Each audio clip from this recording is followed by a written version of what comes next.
Hello student, कैसे हैं। आशा है कि आप अच्छे होंगे। आज हम एनसीईआरटी की बुक कक्षा 10 के एक्सरसाइज 1.2 लेकर के आए हुए हैं। और आशा और विश्वास करते हैं कि आज का वीडियो आपको अच्छा लगेगा और मेरा पूरा प्रयास रहेगा कि आप लोगों को वीडियो अच्छा लगे। तो अगर आपको अच्छा लगेगा तो प्लीज लाइक एंड सब्सक्राइब कीजिएगा, कमेंट करना नहीं भूलिएगा। तो आइए मैं शुरुआत करता हूं एक्सरसाइज 1.2 का कि क्या कह रहा है। देखिए, कह रहा है कि निम्नलिखित संख्याओं को अभाज्य गुणनखंडों के गुणनफल के रूप में व्यक्त कीजिए।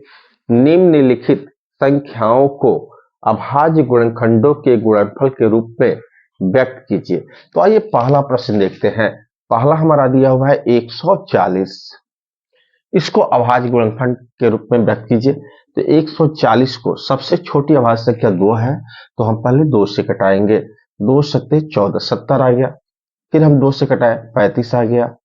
फिर अब 2 से नहीं कटेगा तो 5 से कटाएंगे, 5 सत्ते 35, यानी 140 बराबर हो जाएगा 2 गुने 2 गुने 5 गुने 7, यानी 2 2 बार आया है तो 2 का पावर 2 दे देंगे गुने 5 गुने 7। इस तरह से 140 को हमने अभाज्य गुणनखंड के गुणनफल के रूप में लिख दिया।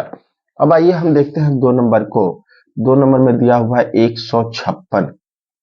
इसको देखें तो 2 सत्ते 14, 2 अठे 16, 2 तिया 6, 2 नवा 18, 3 से कटेगा 13 मरतबे। तो हम यहाँ लिखेंगे 156 is equal to 2 into 2 into 3 into 13। तो देखिए 2 2 बार आया है तो 2 का पावर क्या हो जाएगा 2 गुने 3 गुने 13। इस तरह से हमने 156 को भी अभाज्य गुणनखंडों के गुणनफल के रूप में लिख दिया। तीसरा प्रश्न है हमारा 3825। क्या है 3825।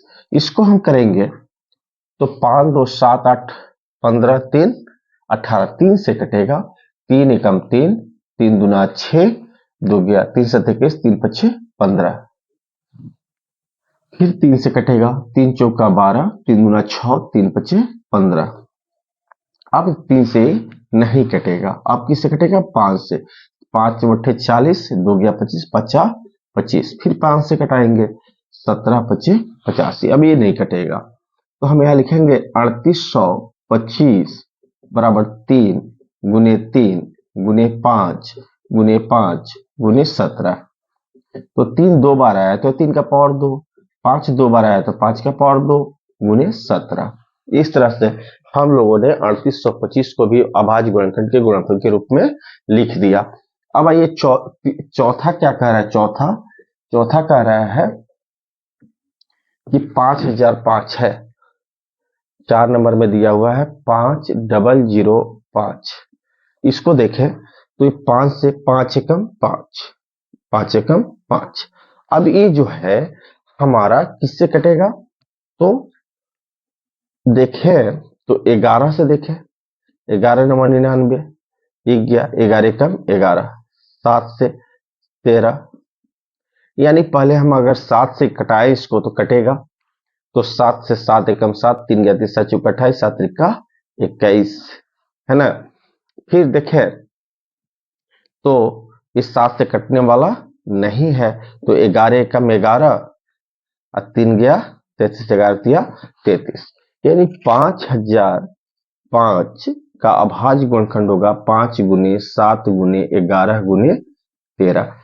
आइए अब हम क्वेश्चन नंबर 5 को देखते हैं। तो ये 74 29 है, इसको हम कटाएंगे 17 से 68, 2 और 4 6 62 हो गया। तो 17 चौका 68, 2 70, 4 6 हो गया 62। तो 17 चौका 68, तो 17 तिया 51 लेंगे तो 51, तो 9 2 11, 17 सत्ते 19, 119 हो जाएगा। फिर 19 से कटाएंगे 38, 5 के 57, तो 19 तिया 57, यानी 74 29 का अभाज्य गुणनखंड हो जाएगा 17 गुने 19 गुने 23। इस तरह से हम लोगों ने प्रश्न संख्या 1 को देखा कि निम्नलिखित संख्याओं को अभाज्य गुणनखंडों के गुणनफल के रूप में व्यक्त कीजिए। अब हम देखेंगे क्वेश्चन नंबर 2 को। क्वेश्चन नंबर 2 हमारा क्या कहता है? क्वेश्चन नंबर 2 कहता है कि पूर्णांकों के निम्नलिखित युग्मों के एचसीएफ और एलसीएम ज्ञात कीजिए तथा इसकी जांच कीजिए कि दो संख्याओं का गुणनफल एचसीएफ गुने एलसीएम है। कहने का मतलब ये जो संख्याएं दी हुई हैं इनका जो है एचसीएफ निकालना है और एलसीएम निकालना है। फिर हमको जांच करना है कि इन दोनों को गुणा करने पर जो मान आता है वो इन दोनों के एचसीएफ और एलसीएम के गुणनफल के बराबर होता है या नहीं होता है। तो आइए हम पहले प्रश्न को देखते हैं। यहां लिखा हुआ है 26 और 91। तो हम क्या करें, 26 का अभाज्य गुणनखंड निकाल लें तो 2 13 हो जाएगा, यानी और फिर हम निकाल लें 91 का तो 7 13। देखिए हम यहां लिखेंगे 26 बराबर 2 गुने 13 और 91 इक्वल टू 7 गुने 13। ठीक है, तो उभयनिष्ठ गुणनखंड निकालें। उभयनिष्ठ अभाज्य गुणनखंड, अभाज्य गुणनखंड, उभयनिष्ठ अभाज्य गुणनखंड। कहने का मतलब है उभयनिष्ठ अभाज्य गुणनखंड का मतलब हुआ कि इन दोनों में कौन कौन मिल रहा है। तो देखिए मिल रहा है हमको 13 और फिर यहां लिखेंगे सभी अभाज्य गुणनखंडों का गुणनफल, गुणनखंडों का गुणनफल। ठीक है, तो सभी अभाज्य गुणनखंडों का गुणनफल। तो देखिए क्या है 2 गुने 7 और जो दोनों में मिलेगा उसको एक ही ले लेंगे। तो 2 सत्ते 14, 14 में 13 से गुना करेंगे तो 14 तिया 42, हाथ में 4, 14 कम 14 4 18। यानी हमारा एचसीएफ जो होगा, एचसीएफ वो हो जाएगा हमारा 13 और एलसीएम जो होगा हमारा वो हो जाएगा 182। अब दोनों संख्याओं का गुणनफल निकाल लें। दोनों संख्याओं का गुणनफल, दोनों संख्याओं का गुणनफल निकाल लें। तो दोनों संख्याओं का गुणनफल निकालेंगे तो 26 और 91 है, 26 गुने 91। दोनों को गुना करेंगे 26 और 91 में, तो 91 हम कितना से गुना करें 26 से, 6 एकम 6, 9 छक 54, 546, 2 एकम 2, 2 9 18, यानी 6 4 2 6 8 5 13, 23 66 हो जाएगा, 23 66। अब हम एक काम क्या करेंगे, अब एचसीएफ गुने एलसीएम निकाल लेंगे। एलसीएम, तो एचसीएफ हमारा क्या है 13 है और एलसीएम क्या है 182। दोनों को गुना करके देखें तो 13 गुना 26, हाथ में 2, 13 अट्ठे 13 अट्ठे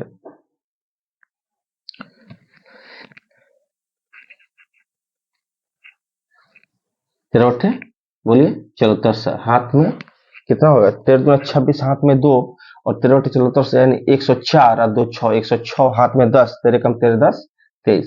देखिए ये और ये दोनों एक समान हो गया, अतः हमारा क्या हो गया, प्रूव्ड हो गया कि दोनों संख्याओं को गुना करने पर जो आता है वही उसकी एचसीएफ और एलसीएम में गुना करने पर आता है। अब हमारा 2 नंबर कह रहा है कि 510 और 92 का, तो 510 का अभाज्य गुणनखंड निकालें। तो 2 2 दूनी 4, 1 11, 2 पच्चे 10, फिर 2 पच्चे 10। तो अब देखिए 2 से नहीं कटेगा, 3 से कटेगा, 3 अट्ठे 24, 1 गया 3 पच्चे 15, अभी कटेगा 5 से 17। ठीक है, अब उसके बाद क्या है 92 है, 92। तो 92 को तोड़िए, 2 चौका 8, 2 छक 12, 2 दूना 4, 2 तिया 6। अब इससे ज्यादा कटने वाला नहीं है तो इसको लिखेंगे 2 गुने 3 गुने 5 गुने 17। ठीक है, और यहां लिखेंगे 92 बराबर 2 गुने 23। अब देखिए उभयनिष्ठ गुणनखंड निकाल लें। उभयनिष्ठ गुणनखंड निकाल लें तो क्या हो जाएगा, देखिए तो इसमें मात्र 2 ही मिल रहा है। क्या मिल रहा है 2 मिल रहा है, तो यहाँ 2 हो जाएगा। और उसके बाद हम क्या लिखेंगे 510 और 92 के गुणनखंडों का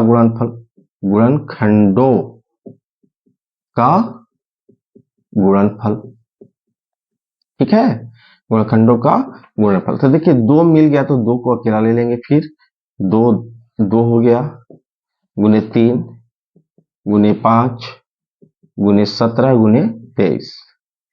अब देखिए 2 दूनी 4 तिया 12 12 25 60, 60 से 17 में 17 छः दिलो 102, 1020 में हम 23 से गुना कर दें। 1020 में कितना से गुना कर दें? 23 से। 3 शून्य शून्य, 3 दूना 6, 3 शून्य शून्य 3 एकम 3, 2 शून्य शून्य 2 दूनी 4, 2 शून्य शून्य 2 एकम 2, 0 6 4 3 2, 23,460 आ रहा है, ठीक है। अब हमको करना क्या है, तो हमारा एचसीएफ क्या हो जाएगा, एचसीएफ हमारा हो जाएगा 2 और एलसीएम हो जाएगा हमारा 23,460। अब हमको निकालना है दोनों संख्याओं का गुणनफल, दोनों संख्याओं का गुणनफल, ठीक है, दोनों संख्याओं का गुणनफल। तो पहली संख्या हमारी क्या है 510 और दूसरी संख्या क्या है 92, दोनों को गुना करके देखें तो 510 में अगर हम 92 से गुना करेंगे तो 2 शून्य शून्य, 2 एकम 2, 2 पच्चे 10, 9 शून्य शून्य, 9 एकम 9, 9 पच्चे 45, ठीक है, 0 2 9 5 1 6 4, 46,920 आ रहा है, 46,920।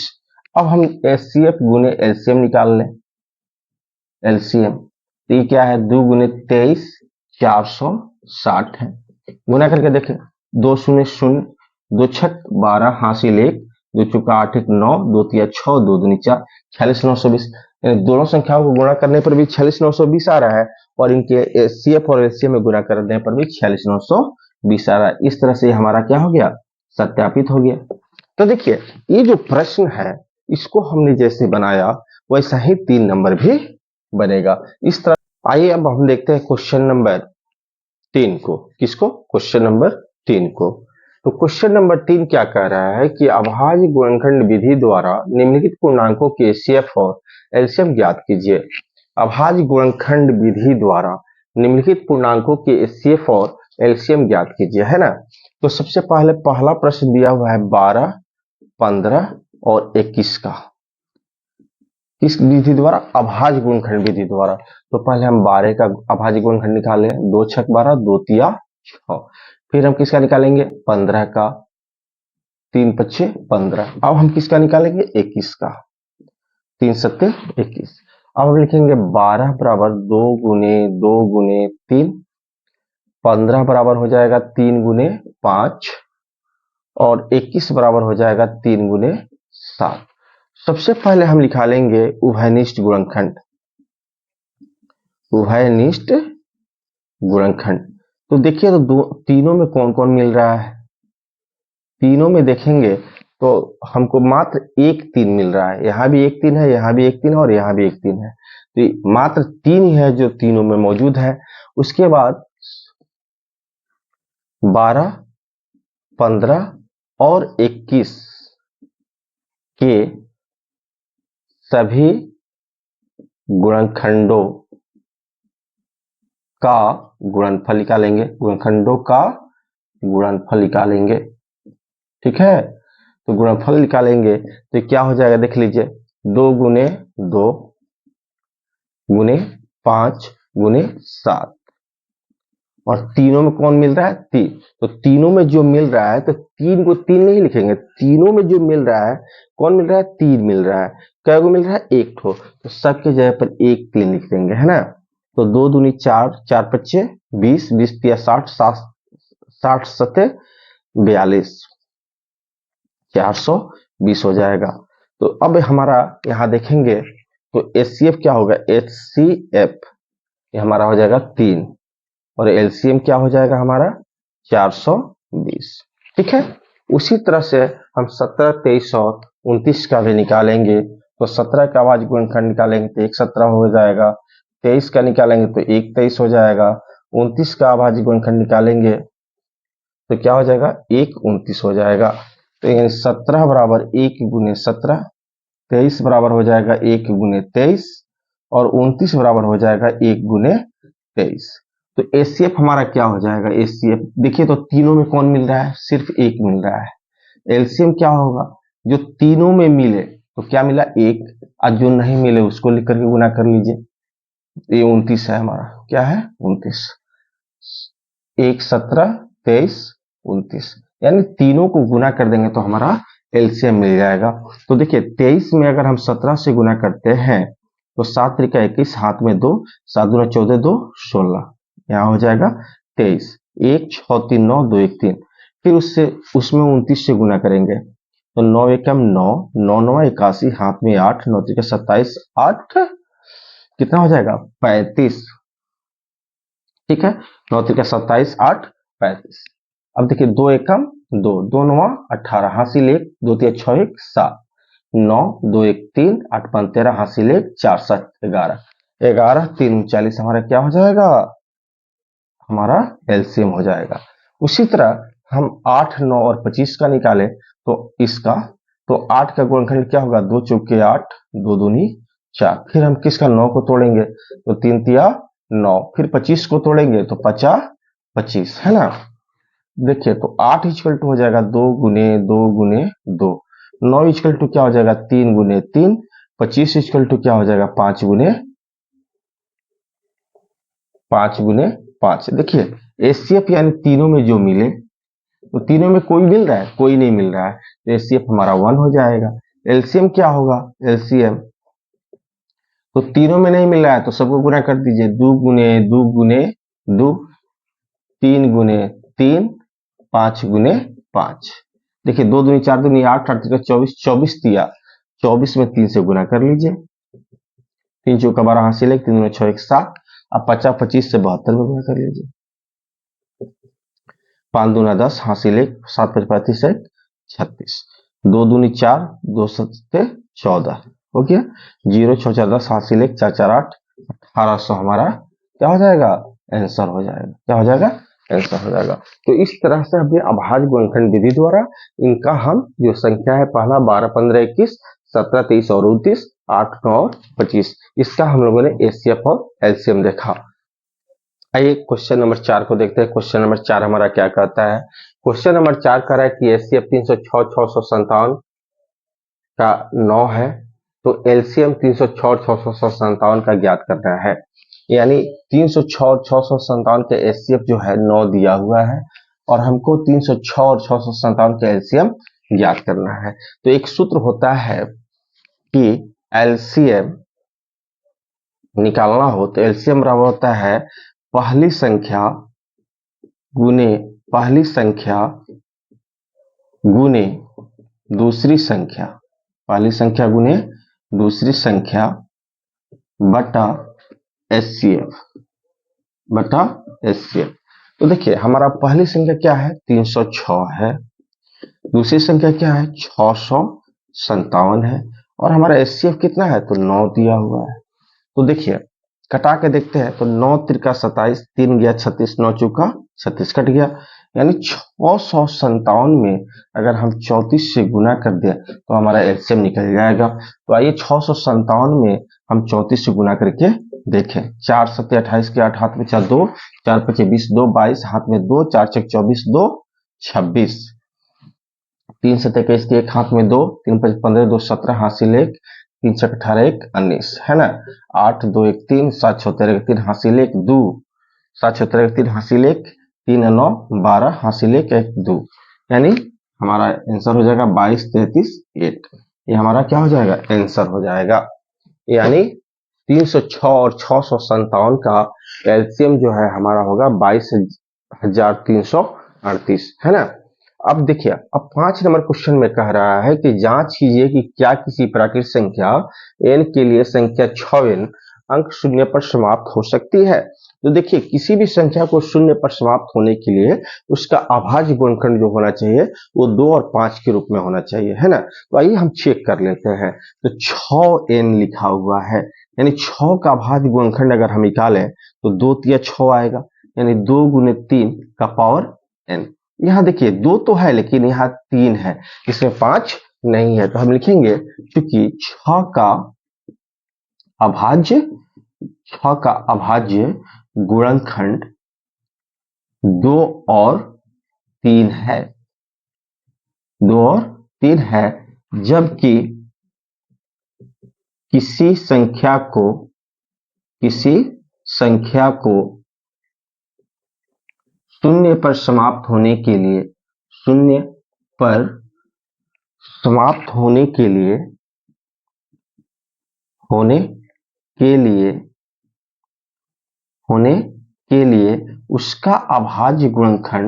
उसका अभाज्य गुणनखंड 2 और 5 होना चाहिए, 2 और 5 होना चाहिए। अतः संख्या 6n शून्य पर समाप्त नहीं होगा, शून्य पर समाप्त नहीं होगा, है ना। क्वेश्चन नंबर 6 को देखते हैं। क्वेश्चन नंबर 6 कह रहा है कि व्याख्या कीजिए कि 7 गुने 11 गुने 13 जोड़ 13 और 7 गुने 6 गुने 5 गुने 4 गुने 3 गुने 2 गुने 1 जोड़ 5 भाज्य संख्या क्यों है। तो आइए पहले इसको देखते हैं। 7 गुने 11 गुने 13 जोड़ 13, तो 11 सते 77, 77 में हम 13 से गुना करें, 3 सते 21 हाथ में 2, 3 सते 21 1 22, 3 सते 21 हाथ में 2, 3 सते 21 2 23, है ना। फिर यहाँ आ जाएगा 77, जोड़ेंगे 7 3 10 हासिल 1 3 7 10, और इसमें हम 13 जोड़ देंगे। कितना जोड़ देंगे? 13, 3 1 4, 1 की 1 को 0 1, यानी हम यहाँ लिखेंगे 1001 जोड़ 13, तो हमारा क्या आ रहा है? 10 14। अब हम इस 10 14 का जो है अभाज्य गुणनखंड निकालेंगे।